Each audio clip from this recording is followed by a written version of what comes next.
zangu katika Kristo, leo tumekusanyika hapa tukiwa na mioyo mizito kwa sababu mwenzetu Padri Peter Rwezaura amekutwa na mauti ya ghafla. Tumebeba huzuni kubwa na maswali yasiyokuwa na majibu. Tunaomboleza kifo chake, padri aliyehudumia kanisa kwa miaka kadhaa. Alihubiri Injili, aliadhimisha sakramenti, aliwafariji wenye huzuni na mateso na kushiriki furaha ya wale aliowahudumia.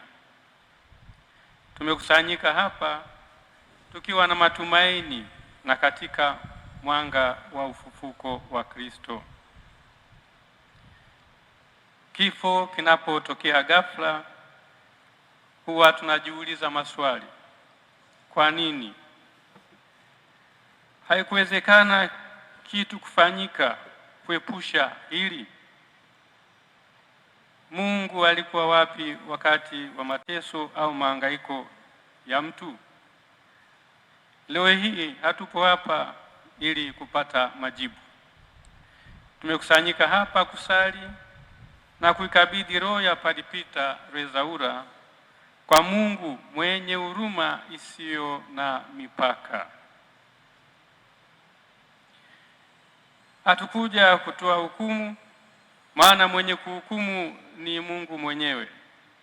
Tukumbuke kuwa huruma ya Mungu ni kubwa zaidi kuliko udhaifu wa kibinadamu. Ndugu zangu katika Kristo, tuelewe kwamba binadamu ni kiumbe dhaifu. Anaweza kukumbwa na mahangaiko mazito hata ya kisaikolojia, majaribu, sonono, hofu kubwa, uchovu mkubwa wa mawazo, hata wa kimwili, upweke na kadhalika, ambavyo vyote hivi vinaweza kuyumbisha imani ya mtu na hivyo kumfanya asiwajibike moja kwa moja kwa maamuzi ya matendo yake. Mungu mwenyewe ndiye anayeona mahangaiko ya mtu yaliyofichika katika moyo wake. Mungu mwenyewe ndiye anayejua uzito wa maumivu anayobeba binadamu. Na kwa kuwa Mungu mwenyewe ndiye anayeona kikamilifu, kanisa halikikati tamaa wokovu wa mtu anayekufa ghafla. Badala yake, kanisa huikabidhi roho yake katika huruma ya Mungu isiyokuwa na mipaka. Ndugu yetu Padri Rwezaura aliyelala hapa alikuwa binadamu kama binadamu wengine ambao ni dhaifu na wenye kuhitaji neema ya Mungu. Mapadi kawaida hubeba majukumu matakatifu, lakini pia hubeba mizigo ya kibinadamu. Wakati mwingine huteseka kimya kimya. Wakati mwingine huweza kujisikia wapweke japo wamezungukwa na watu. Ndugu zangu, leo hii ni siku ya kujisikia huruma ndani mwetu. Kristo mwenyewe pale Getsemani alipata mahangaiko makubwa na alisema, nina huzuni kubwa moyoni hata karibu kufa. Mathayo 26 mstari wa 38. Na pale msalabani Kristo alilia, Mungu wangu, Mungu wangu, mbona umeniacha? Mathayo 27:46.